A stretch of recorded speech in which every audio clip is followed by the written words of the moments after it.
Je pense que ceux qui analysent la valeur des diplômes comme ça sont dans une grande confusion. Je pense qu'il y a une confusion complète.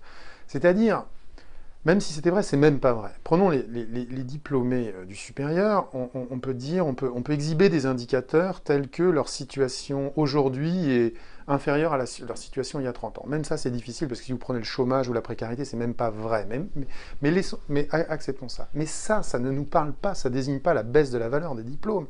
La valeur des diplômes, c'est quoi? C'est vous n'avez pas de diplôme, qu'est-ce que je vais gagner si j'en acquiers un, si je fais les efforts à l'école pour en acquérir un? La valeur des diplômes, ce qui la mesure, c'est la différence entre ce qu'on a comme statut quand on est diplômé et ce qu'on n'a pas dans sa génération si on ne l'est pas. C'est cette différence-là. C'est pas regarder au fil du temps ce qui arrive aux diplômés, c'est regarder simultanément ce qui arrive aux diplômés et aux non-diplômés, c'est faire la différence et voir si l'avantage, si les atouts qu'a conféré au sein de sa génération de son diplômé ont baissé ou augmenté.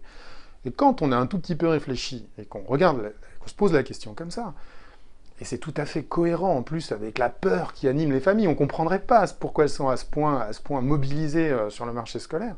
Quand on prend la question comme ça, c'est pas une baisse de la valeur des diplômes qui apparaît, mais une explosion de la valeur des diplômes. C'est-à-dire, si vous prenez sur le marché du travail la différence d'exposition au chômage entre les gens qui sont diplômés du supérieur ou même simplement bacheliers, on tape sur le bac sans arrêt, mais même prenons un bachelier, et des gens qui n'ont pas de diplôme.